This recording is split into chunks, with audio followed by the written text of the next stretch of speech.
Hey everyone, quick note about today's episode. My audio got messed up for about 10 minutes midway through the episode. I realized it and corrected it, but just a quick heads up. All right, on with the episode. Hey kids, you trying to get into Segment City? Well, you really shouldn't, because Segment City is a mature podcast, and listener discretion is advised. I'm just trying to look at, I know I'm in an alleyway, I know how I look, but I got some fireworks for you kids. I got snakes and I got sparklers, that's all I got. Oh, don't give me that.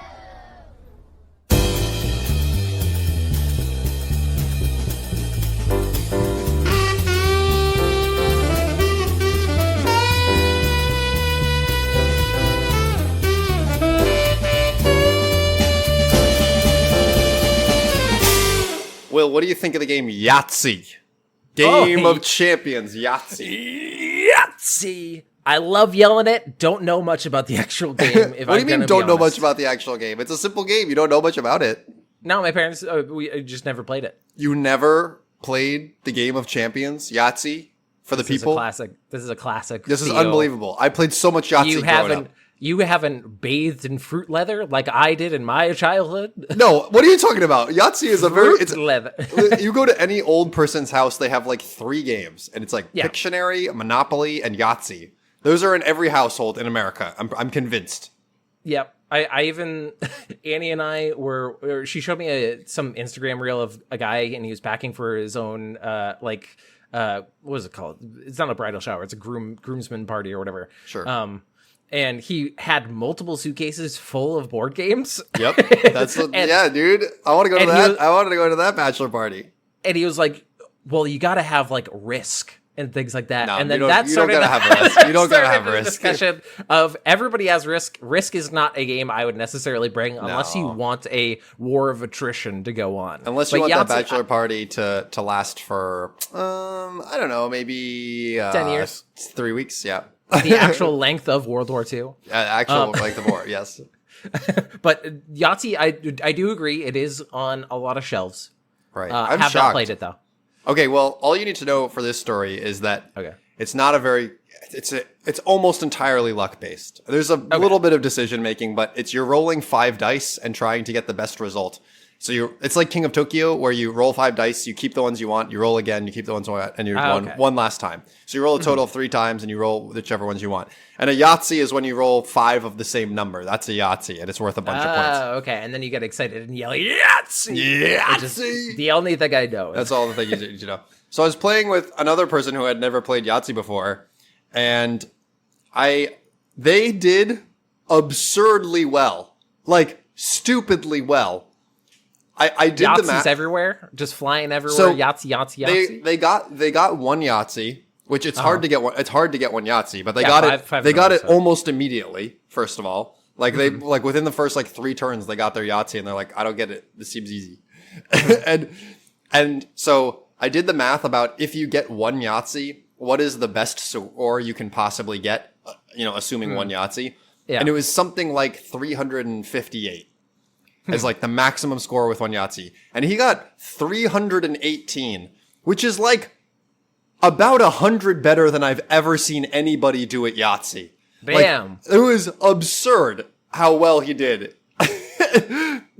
There's a category for each number, like 1 through 6. You get a chance to score rolling as many of just that number as you can, and you add the sum of the dice. Yeah. For every single one of them, he got 4 out of 5 of that number, meaning he scored the maximum without getting a Yahtzee, because if you score the last one, it becomes a Yahtzee. But he scored the maximum on all 6 categories because he just got 4 out of 5 for every single one of them. It was absurd. Try doing this. You can't do that. You can't replicate this. It's insane. No, but it's a game of chance, and that's why I find this story interesting, because I feel your tension level is rising in regards to this. When I'm like, it's a game of chance, my man. Though it's a game of chance.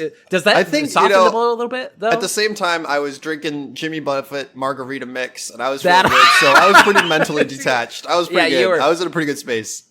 You were in Margaritaville while everybody else. I gotta tell you, James Buffet knows how to make a margarita mix. This man knows his stuff. He's been and living in Margaritaville. If you're gonna learn one thing in Margaritaville, it's how to make a margarita. My friend also brought up the fact that Taco Bell is separate from Mexican food. Like, they're two different things. Yeah. And he also pointed out that, like, a margarita is just a different food from a freshly made margarita, which I think is a very astute point. But I will say, of the margarita mix options, choose Jimmy Buffett, man. This is a product endorsement. Choose Jimmy Buffett. Reach for Jimmy Buffett when you go for a margarita mix, because that's a nice margarita mix margarita. This is a weird turn to the story, of already a kind of weird story, which I feel like the moral of the story is just, how wild was it that guy scored so high? I don't think you're ready for island vibes, Theo. It's a whole new regime over here. Island vibes, Jimmy Buffett, a whole new regime, baby. I'm just chilling. I'm going to be fazed by nothing. Regime sounds like if Hitler like smoked pot once and he was just like, I'm vibing whole new now. regime, like, baby. Whole new regime, buddy. Oh, no. Like, don't say that. This is I like this story because I imagine it, but a little bit twist. Like, I can imagine being in your shoes if it was somebody bowling. Like, something about that would make me rage if they were like, "Oh, I just keep getting strikes. What can I say?" Like, what can I say? And I've never bowled before. Never before bowled in their life. I could see myself getting a little like, okay, well, it's a little bit harder, you know. We're not doing candlepin bowling here. That's the hard. What is going on? Yeah. But in Segment City, it's only candlepin bowling. In fact, you have to have a marble.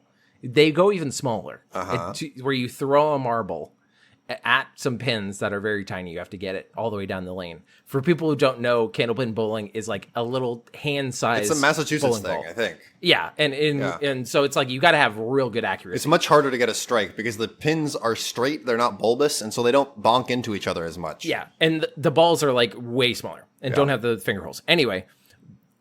Welcome to Segment City, everybody. My name is Will Kane, and I am just polishing up my homemade candlepin bowling ball.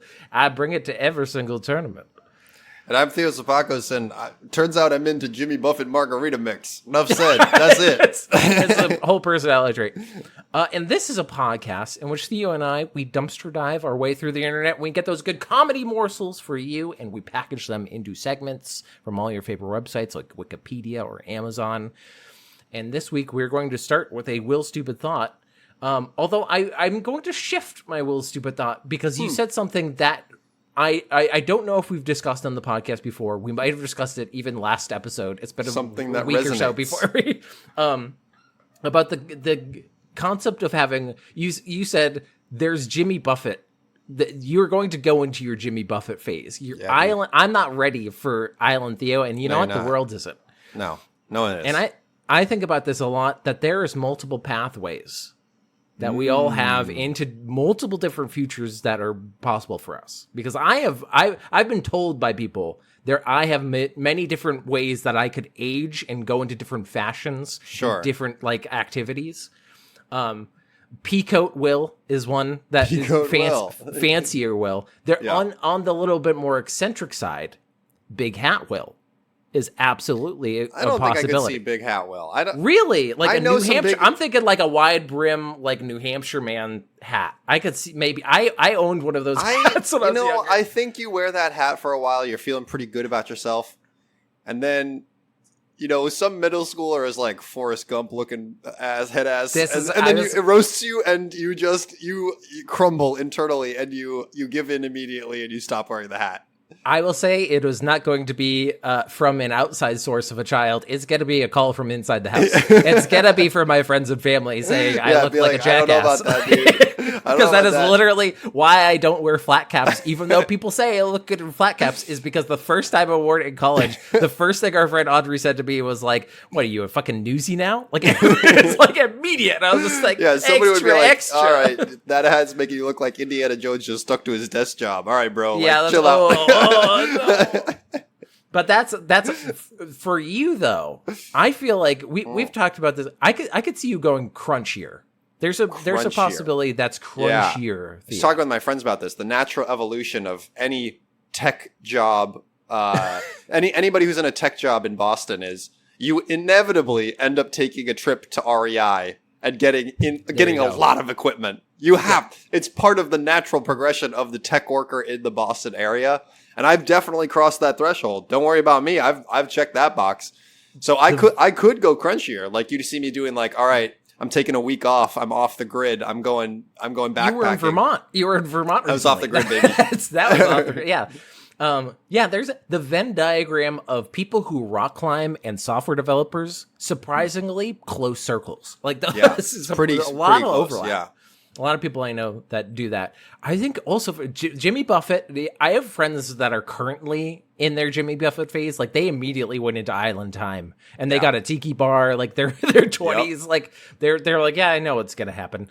It's always vacation time somewhere, baby. Yeah, it's really like that friend though has like his own bar. Like that's also. Yep. You and I aren't very like drinkers though. No, like, I had a rough week this past week because I had a back-to-back bachelor party. Then week of watching sports at bars, and then into a wedding. It's been a rough week, my guy. Yeah, that's a lot. It's been a week. I got to the day before the wedding, and I was like, I gotta slow down. This is a bad week. I'm having a bad time. I'm waking up with a headache every day this week. That's what I was about to say. Your head just starts kind of fucking pounding, but like in the background, and you're like, I don't like. Like, don't get me wrong. Gross. Good occasions. Love being here, but like, I got to switch over to seltzer water or something. All in a row is when it's tough. Right.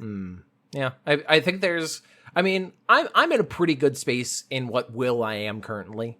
I have not people, you even commented to me in college that, because that was a time when a lot of our friends were going through a lot of transitions, like they were testing stuff out. And I remember very specifically, you're like, yeah, all my friends, like they change. Sometimes they like fall out of favor.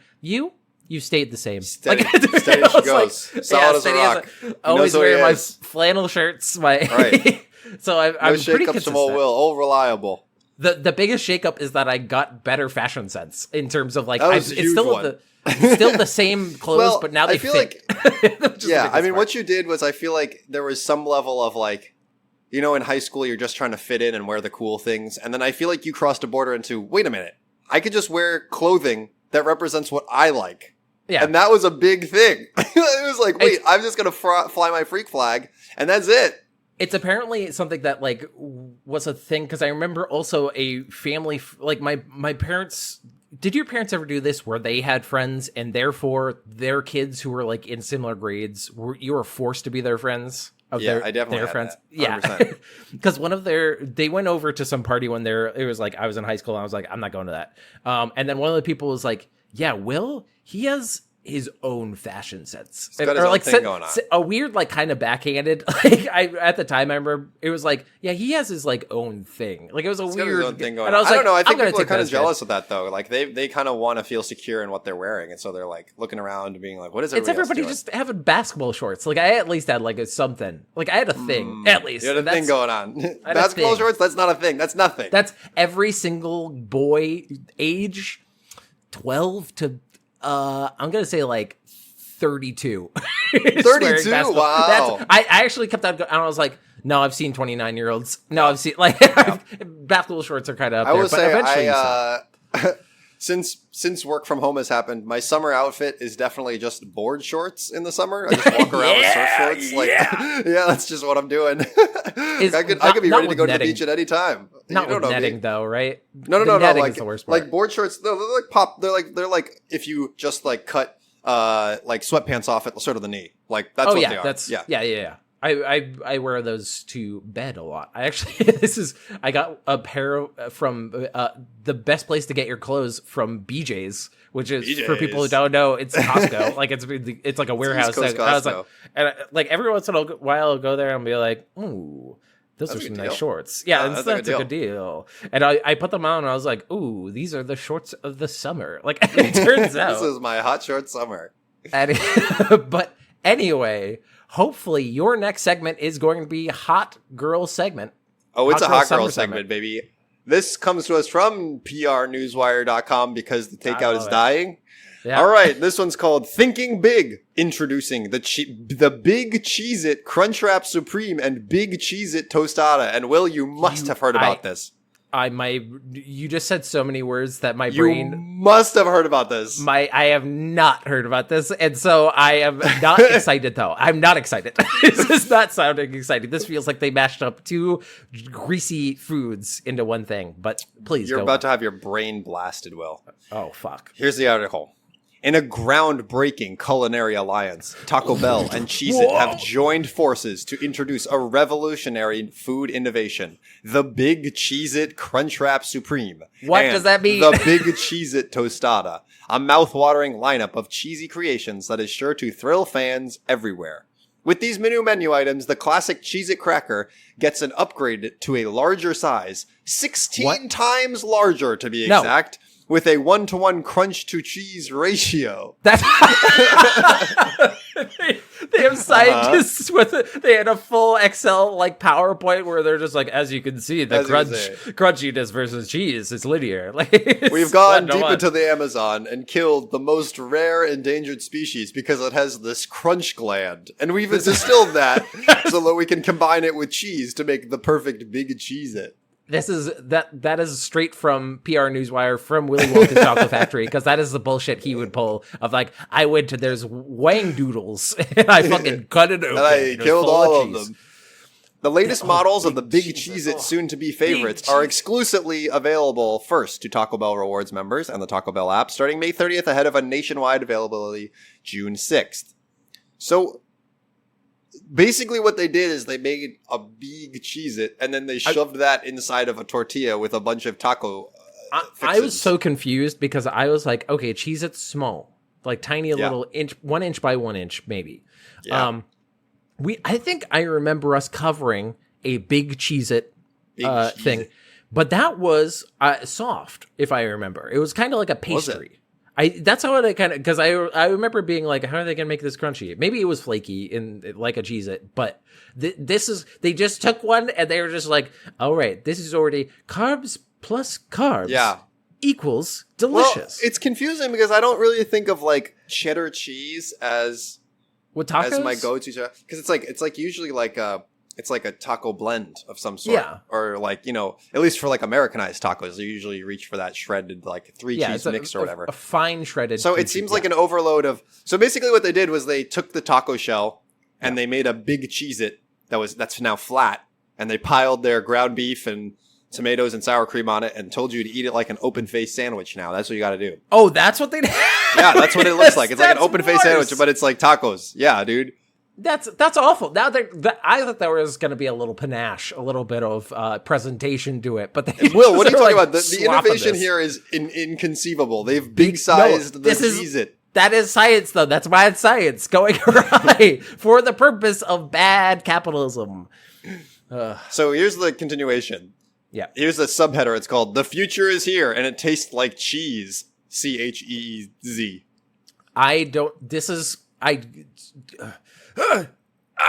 The two industry titans first collaborated in 2022, testing out the Big Cheez-It Crunchwrap Supreme and Big Cheez-It Tostada for a limited time at a single Taco Bell location in Irvine, California. This trial run proved to be incredibly successful, as fans made it clear that the Big Cheez-It menu items brought something new to the table, something bigger than ever before. Based on overwhelmingly positive reaction, Taco Bell and Cheez-It knew they had to go bigger and cheesier and take the menu items nationwide, sharing the very best of innovation with the fans from coast to coast. Taco Bell announced its collaboration's massive return at the brand's first ever Live Más Live event earlier this year, which was like their version of an E3. I feel like that's your that's my editorial. Yeah. I gotta say two things real quick. One, I love that they like biggest success that we ever had. I would love if their metrics were like only 3 people died from it. It was amazing. Like we expected 12, like to be honest. And then they're also like, people want it bigger. People want it better. We have created a lab on a satellite. Will be shooting down a giant Cheez-It the size of America. And it's just like the moon from Majora's Mask, just like coming down. Everyone's like screaming. We've replaced all of the natural gas lines in the country that lead into your house with Cheez-It lines. Now your houses are hardwired into the Cheez-It. Everyone's freezing. Please turn on the oven, Papa. And just cheese starts coming out of him. He's like, I'm sorry. Here's the innovation lineup. We got 3 items. The Big Cheez-It Crunchwrap Supreme. Like its original counterpart, this Crunchwrap Supreme includes seasoned beef, warm nacho cheese sauce, crisp lettuce, cool reduced fat sour cream, and diced tomatoes. But the typical tostada shell is replaced with a Big Cheez-It cracker before being wrapped inside a tortilla that's grilled to go. Okay, that's, you know what? What's the point of the low fat? Oh, anyway. And then the big Cheez-It tostada is basically the same thing, but it hasn't been wrapped up. And, so it's just worse. It's just less. It's messier. Would you like a messy version of your meal? You want that, but it gets everywhere. Apparently, you can go to a Taco Bell and you can just ask for the big Cheez-It, and you can buy just the big Cheez-It. Would you do that? I mean, do you want a Cheez-It that takes 3 minutes to consume? Yeah, that's true.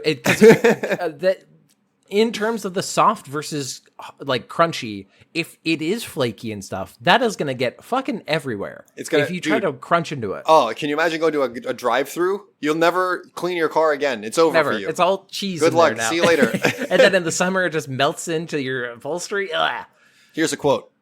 This collaboration isn't just about bringing together two iconic brands. It's about taking the spirit of fan innovation to create something truly larger than life, said Liz Matthews, Taco Bell's Global Chief Food Innovation Officer. We're thrilled to launch this exciting partnership nationwide and offer fans a whole new way to experience the classic cheesy and crunchy flavors they love from Taco Bell and Cheez-It. Here's a different quote. Cheez-It has always been about more than just snacking. Has it? No. Has it? It's literally the entire thing that it does. It says, it's about elevating cheese to new heights for salty snack lovers with an obsession for cheese and an appetite for excitement. You know, because the highlight of my week is busting into those Cheez-Its because it's the most exciting thing I do with my life because I live inside a prison.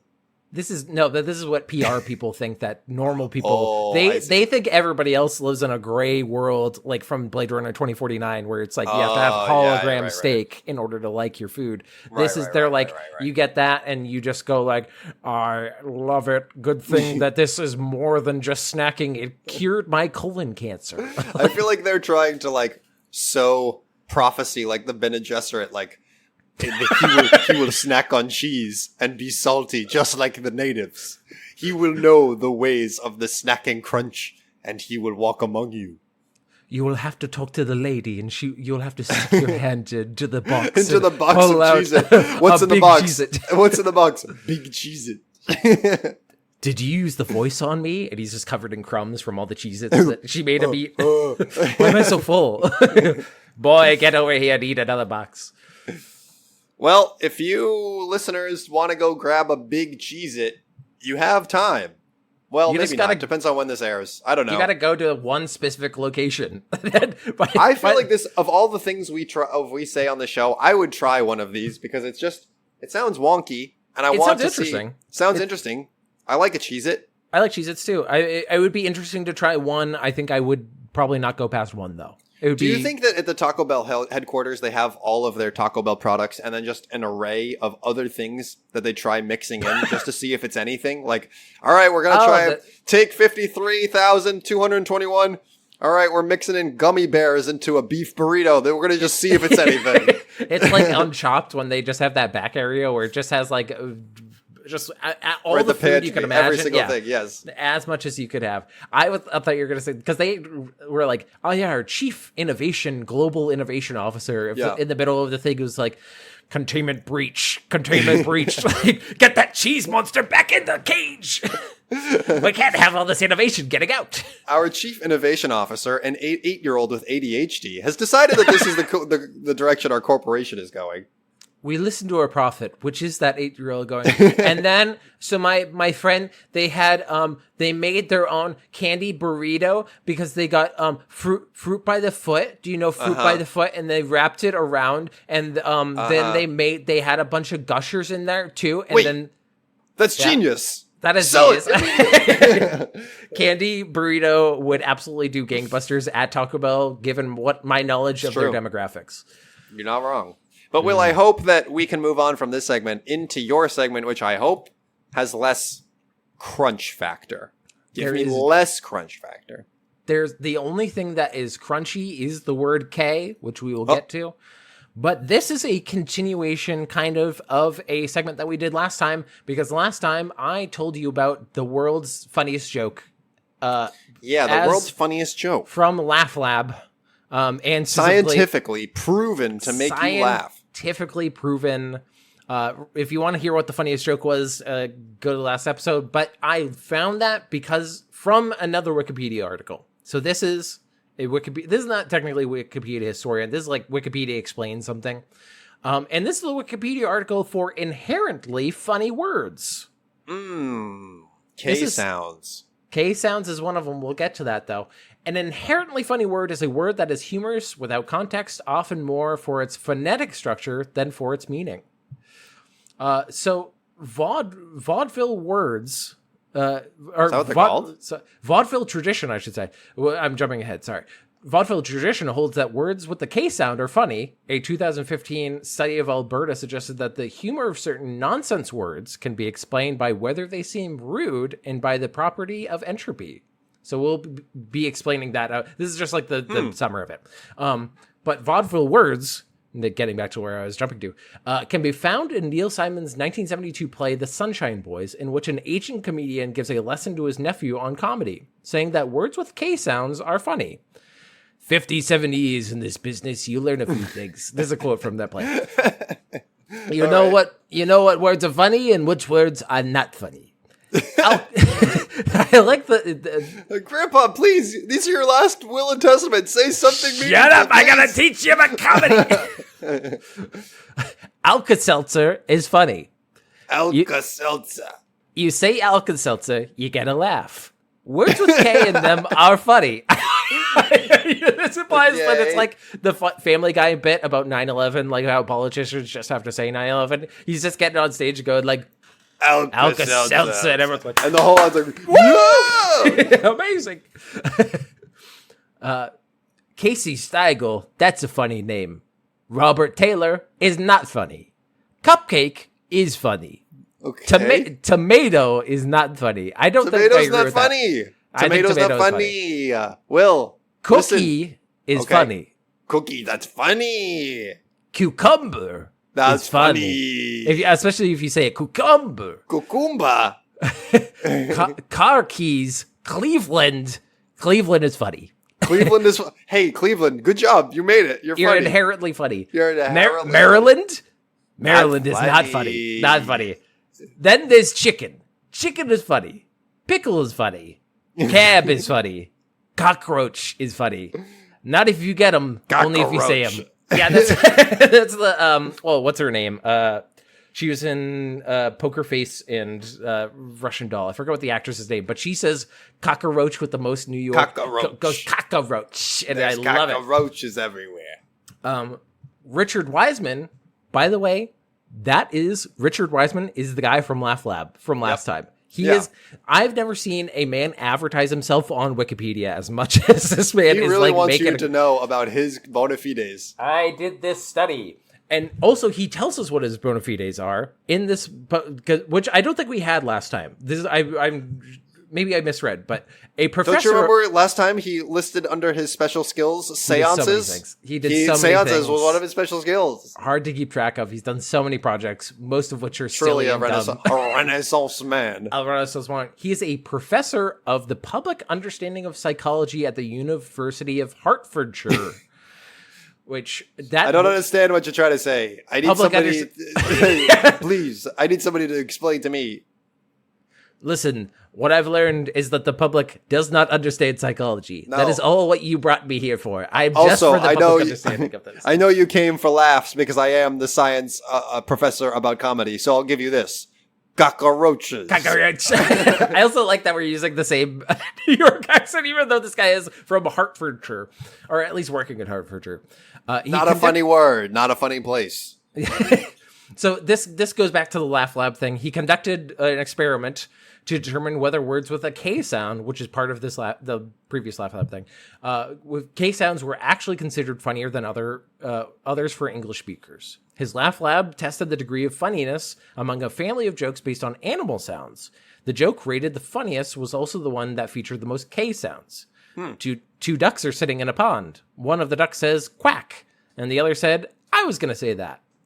Which is basic. That's not that funny of a... but a 2019 study presented at the International Conference of Machine Learning showed artificial intelligence could predict human ratings of humorous words.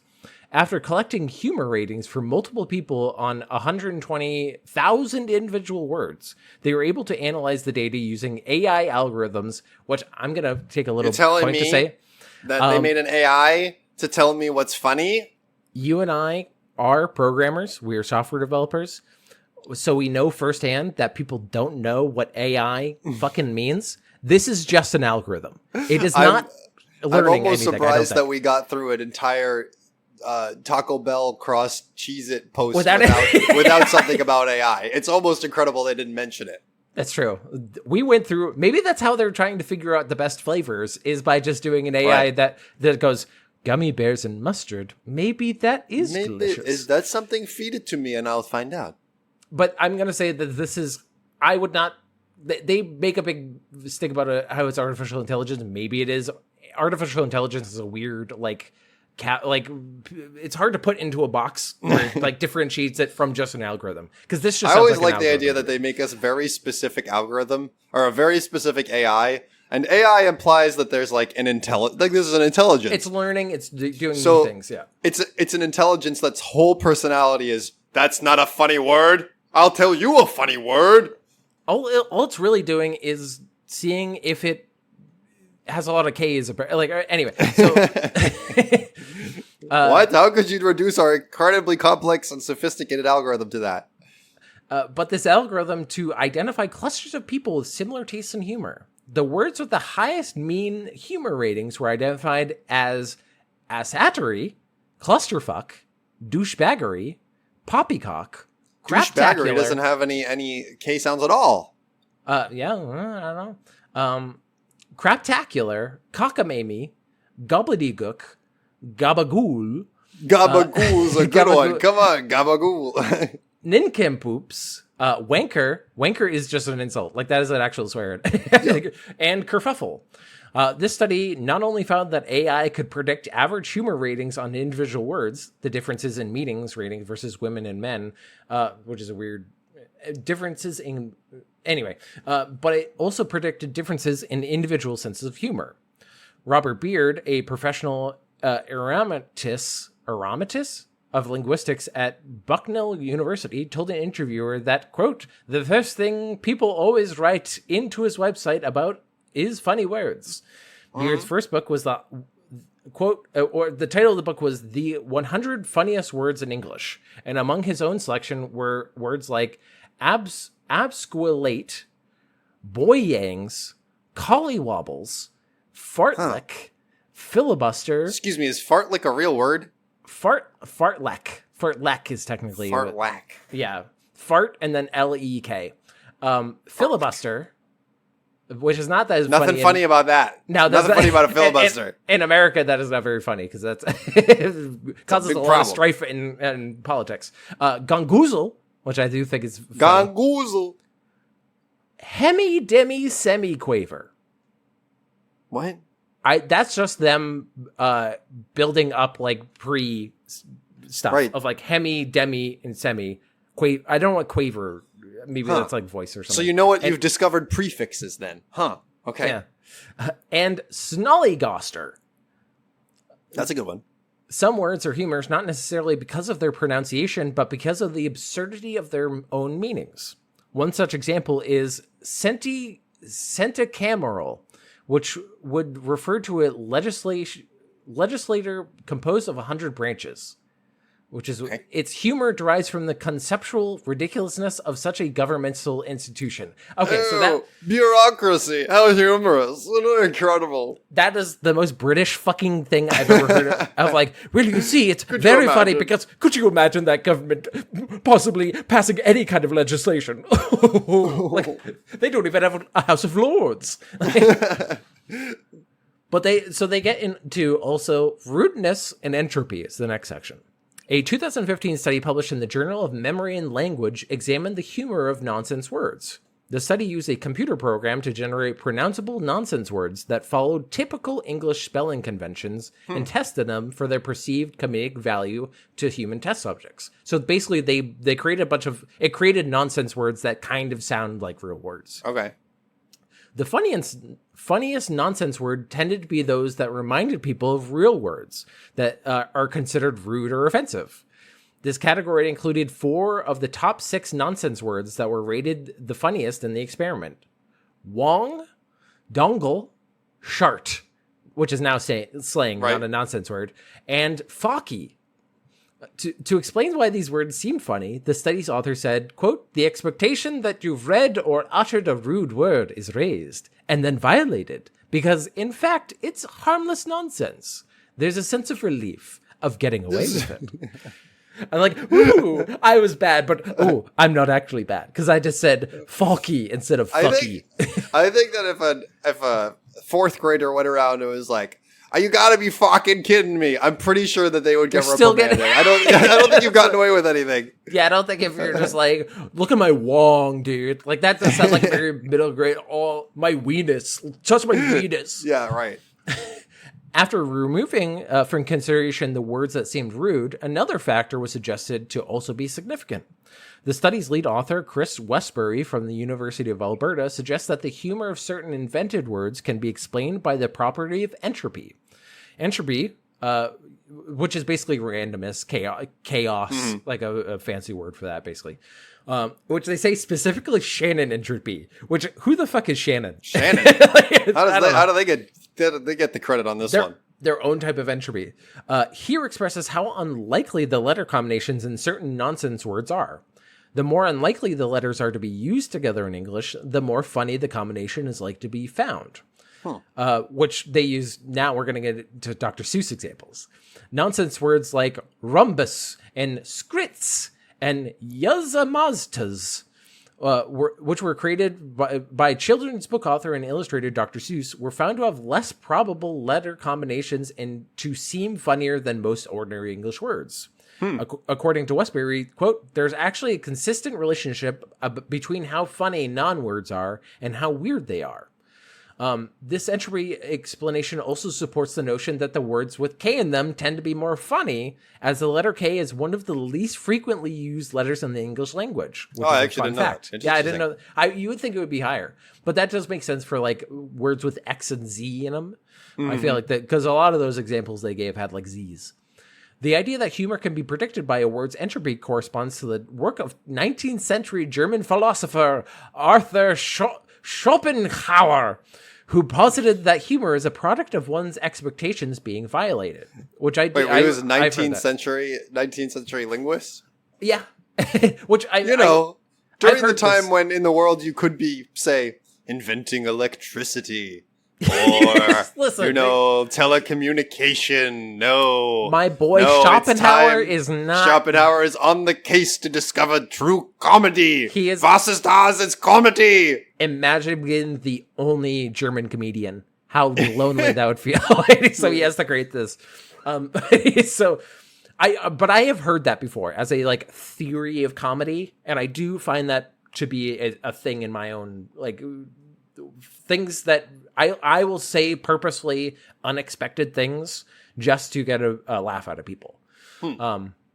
Like sometimes I'll say what Annie will expect me to say something sweet and kind, and I'll just say something rude to her. Cockroach. Hey, fuck you, you cockroach. And she'll like whisper that sweetly to her, and she's like, "You, how dare you? You dare you."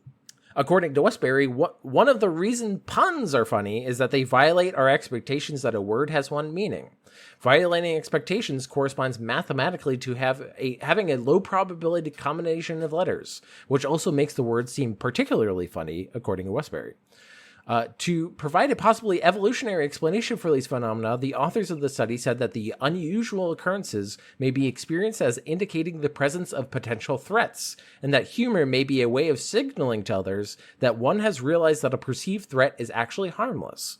Westbury said, quote, "Strange as it may seem, that same mechanism may be activated when you see an unlikely looking word or a highly taboo one. You experience relief as you recognize that it's completely harmless. Just a joke." Which your fight or flight. You see an unusual word and you're like, "I'm ready to square up. Fuck this word. I'm ready to take it out." I've heard fight or flight, but I didn't hear the other one of that of joke around. Joke around, right. Turn it into a joke. Honestly is what I would do. Because because I deflect with comedy a lot, so I feel like like, hey, what are you trying to mug me? Hey, what is this? The 1950s? Oh, is that a knife? Oh, it's not bendy. It's actually sharp. Ow, it's a real. Ow! You're stabbing me.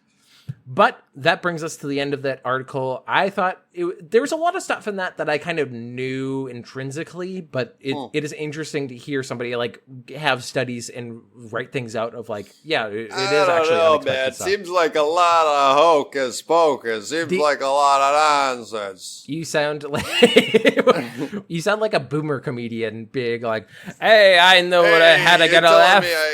You tell everybody on stage how much you beat your wife, and everyone claps. That's how you get a good laugh. You're telling me I can't tell my jokes anymore because I'm woke? Oh. Why can't I tell everybody how much I hate immigrants on stage? Oh. Anyway, we will go on to your next segment, which hopefully is inherently funny. It's inherently amazing. Will, have you heard of the icon of the seas? The icon of the seas? No. The icon of the seas. The biggest cruise ship ever built. Whoa! That set sail in 2024. Oh, right at the time when I feel like cruise ships are either very popular or very not.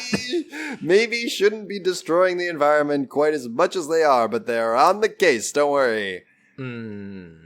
So, I'm here to tell you, first of all, about the features of this big old boat, B.O.B. I'm sorry, am I being sold the boat right now? No, because then we're going to go straight into a review of it, which, may not help. So, the Icon of the Seas is a new cruise ship for the U.S.-based cruise line Royal Caribbean International. It is the first of a 3 liquefied natural gas-powered Icon-class ships ordered by the cruise line. So, the ship design and features, it measures 364 meters in length and a width of 43 and a gross tonnage of, that's a lot of tons, 2,480,663 tons.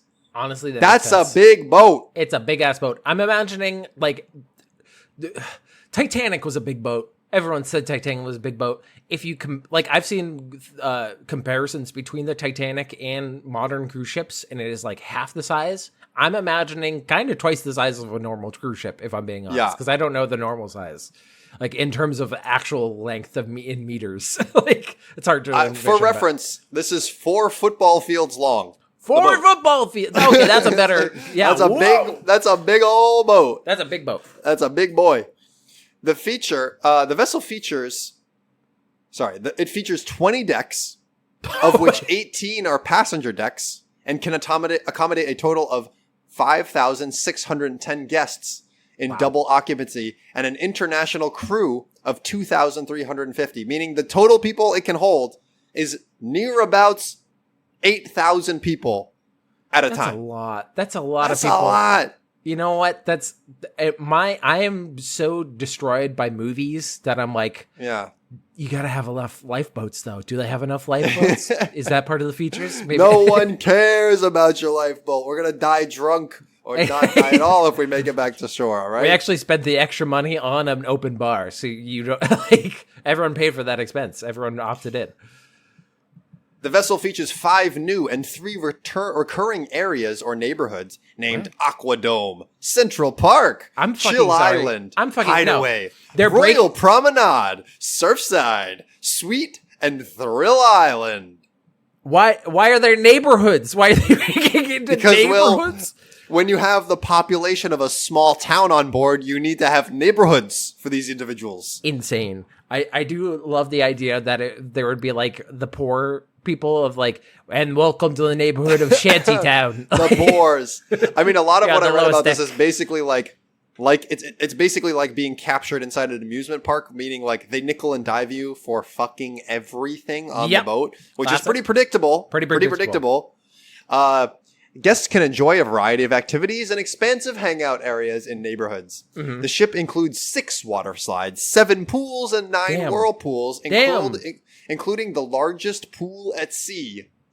The largest pool at sea. If this pool's a rockin', don't come a knocking. You know what I'm saying? Hey, Theo, I gotta say, it is a first world death if you drown in the pool, the biggest pool on the sea when you're on the ocean. Like when the unlimited shrimp bar gets knocked into the wave pool and you're slurping around with all the shrimp that you were going to eat. Oh, there's shrimp in here now. Oh, fuck. But imagine telling a old, like, going back to like Christopher Columbus and being like, anyway, so this is like the biggest boat ever. It's got a big pool like, on it. He's just like, my God. Dios mío. Oh, fuck.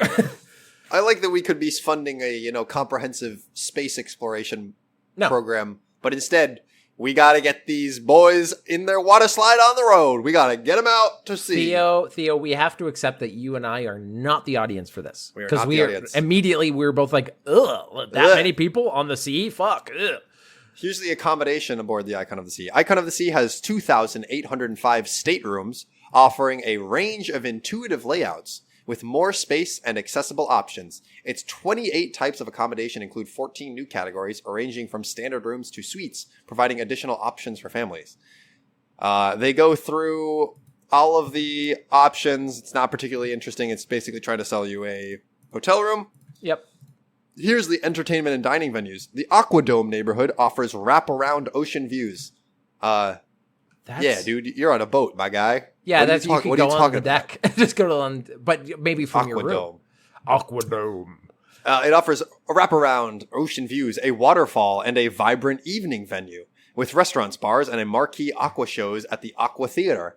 The venue features a cutting-edge transforming pool, 4 robotic arms, and state-of-the-art projection to rip you in half if you disobey. Why are there robot arms?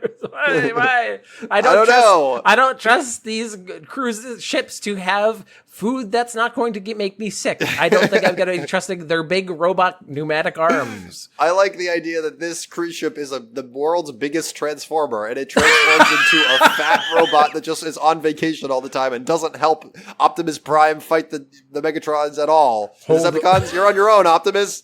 Hold on. I got to piss out this big pool. Oh, yeah, there we go. It's like, all right, cruise ship, we got to get to the Decepticons, and they're in the middle of the ocean. Oh, all right, sounds good, but I'm going to take a really circuitous route, and we got to stop at a bunch of different little towns on the way, and I'm going to get there really slow. Yeah, these people want to see Madagascar. They need to see Madagascar. The Chill Island neighborhood is spread across 3 decks and features 4 of the 7 pools on board, including the Royal Bay Pool, which is the largest pool at sea. The neighborhood also features Swim and Tonic, the cruise's first swim-up bar at sea. Cloud 17, an adults-only retreat. What? Yikes. Don't want to go there. I'm sorry, do they have a fucking orgy room? What does that mean? You and I are not the target audience, but I'm sure that's part of the appeal, right? Oh, I mean...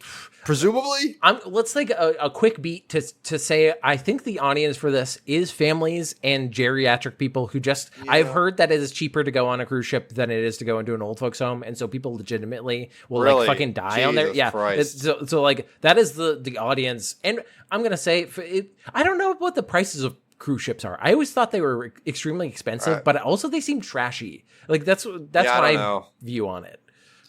I don't think you get fed the best quality food while on board. That's my sense. You get as much food as you want, but that does not mean it is good. No. Other venues on the vessel include Lost Dunes Mini Golf, Adrenaline Peak, which offers rock climbing, and Absolute Zero, Royal Caribbean's largest ice arena. So you can do any of those things. Why is there an ice arena on the ocean? That's a frozen pool, my friend. My bigger question is, why would you want to play mini golf on a surface that's rotating back and forth? Technically, that was a hole-in-one. Shut up, Dave. Shut up.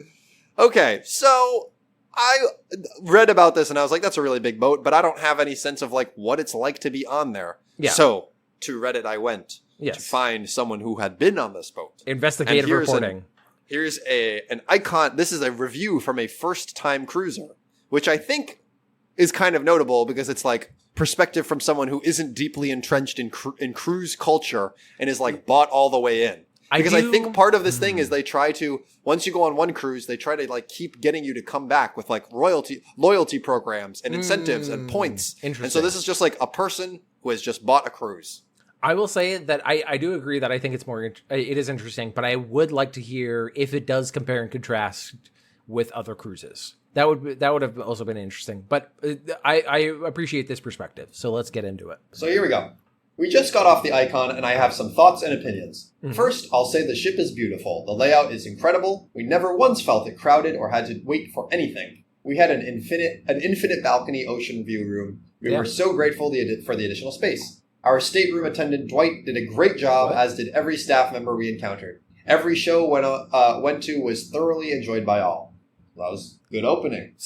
Okay, so was this person in a VIP room? Because, like, stateroom with a staff member? My sense is that you're never far from staff at any moment. It's like... Okay. There is just staff on hand to help you with anything you need all the time is basically my sense. It could also be like an RA in a dorm of just like there's a person that technically, but maybe has like multiple rooms under their jurisdiction kind of thing. Right. Yeah, exactly. I read so many reviews raving about the food being wonderful. Unfortunately, we didn't enjoy it. I never once left a meal feeling satisfied or feeling like I would love to eat that again. Even the lobster in main dining room was eh.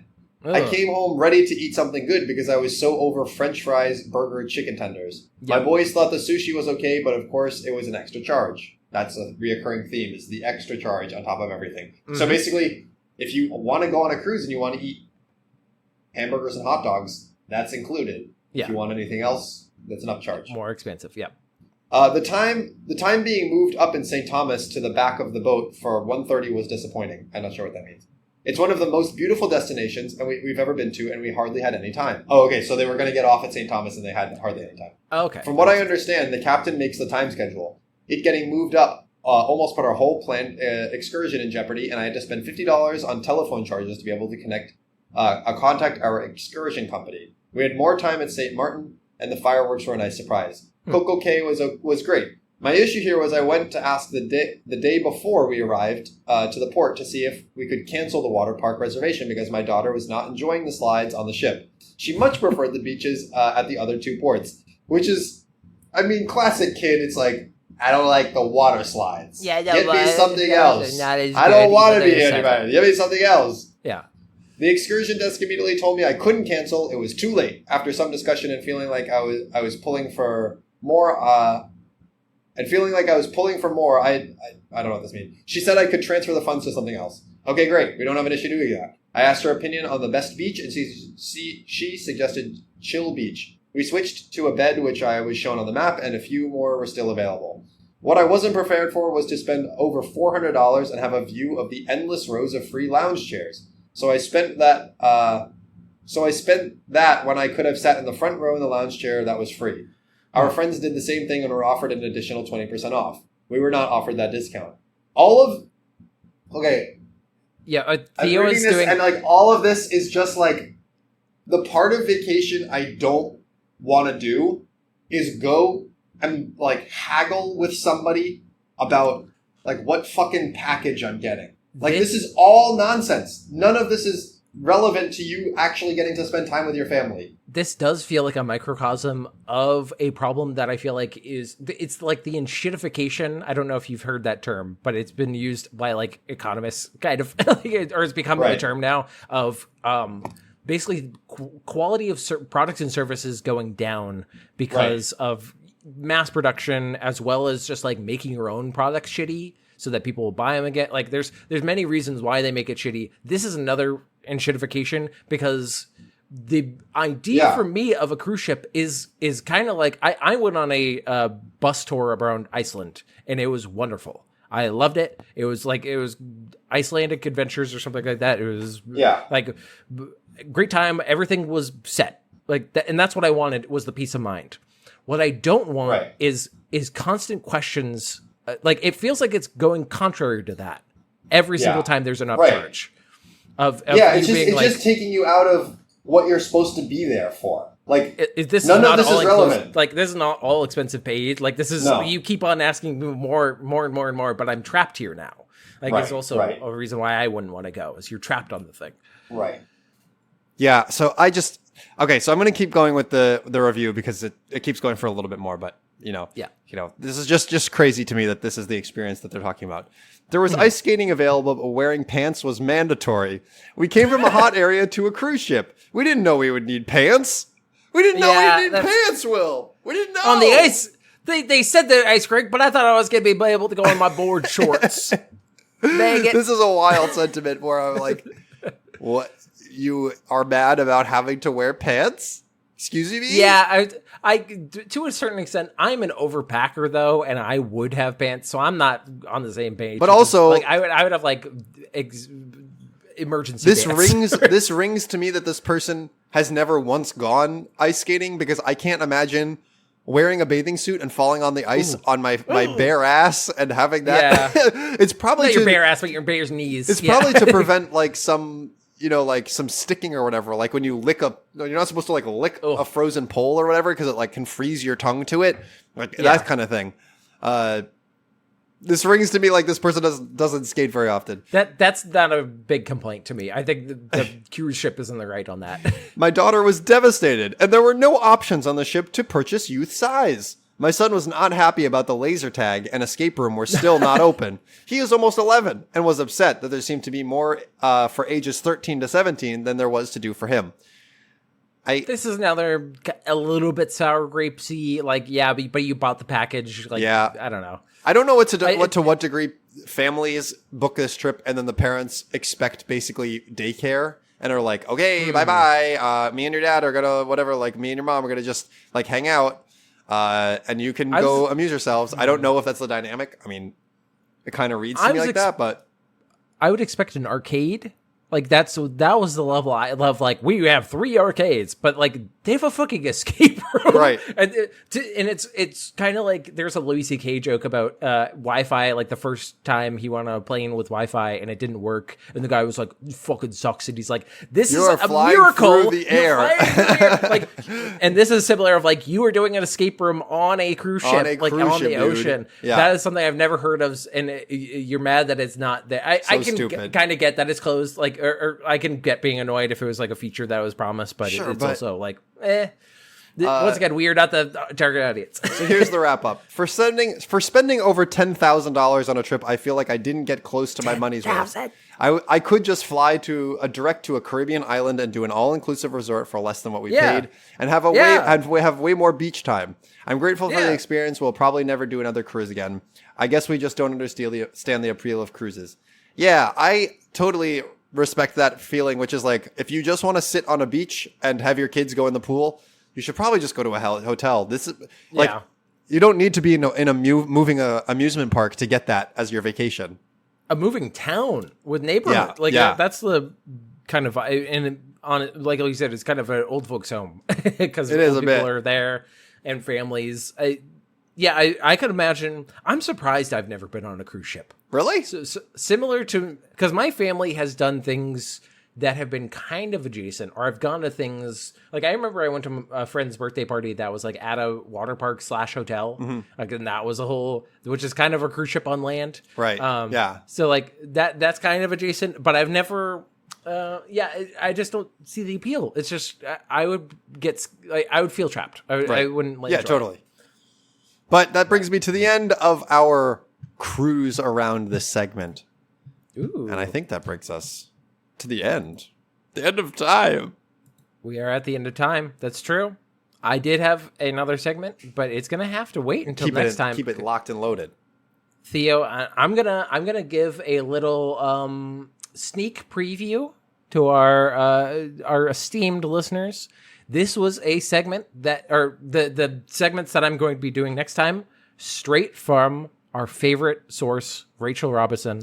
She put me on the trail of some, I'm going to say some Utah monuments that we will be discussing next time. Huge. That are fucking insane.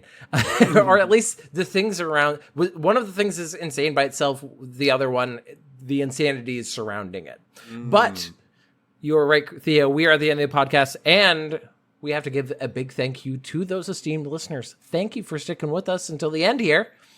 And if you want to send us segments, send it to segmentcitypodcast@gmail.com. Hit up our YouTube where you can watch YouTube videos of our episodes. And leave us star ratings, leave us reviews. We love to see them. Love to hear how people are thinking about the podcast. And we have a big thank you to give to somebody in particular. Thank you to Rachel Robinson. She does our intro music, and she has wonderful music you can find around the globe. And some say she sails the high seas looking for fat, lazy cruise ship members to take their chicken nuggies and take them back and eat them and gorge herself. Pirate of the chicken nuggies. Oh, I love that they have a full buffet of chicken nuggets in the dinosaur shape. Where'd they go? Someone Sirens! Sirens! but now we get to the last segment of the show, which is list of unusual deaths. And these I'm going to do two because they are both short and both about tripping over things. What? The first one is Henry Taylor, who died in November of 1872.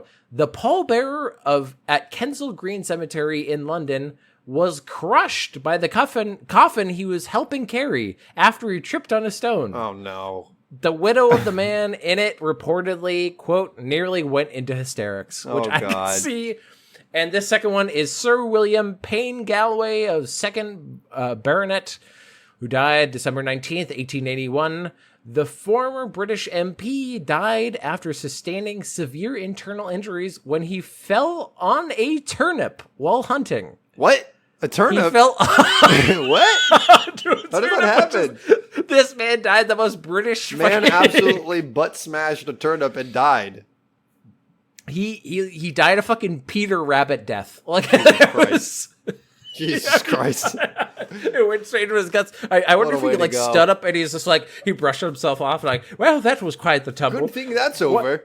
Why is everybody staring at me? And he's just like, turned up in his torso. Oh, bother. Bother, bollocks. The last thing I'm going to leave us out on the podcast is Annie. I think I mentioned this. Annie's been playing Nancy Drew adventure games from like the 2000s, and they have fucking bad 3D models for everybody. And there's a villain for one of them, which was a guy that looked like the fucking son of Sam. Like he was this like dopey guy, and he was the villain. And so the ending thing, she just showed me the ending. I had no other context. The ending is you standing next to a pool with an orca in it, and the guy is like, you figured out my puzzle. And he is walking towards you, and he goes, night, night, Nancy. And he has his arms out about to choke her. And you the way that you solve the puzzle is by throwing in a oxygen tank into the water. And he goes, what's that supposed to do? Anyway, night, night. And then the orca whacks it out. It hits him on the head. Jesus Christ. He does a cartoon spin around, and he goes, nuts. And then falls into the water. He just goes nuts. Nuts, so nuts. But anyway, that is so. This guy died at Nancy Drew. It's gonna end up on one of our lists. Nuts.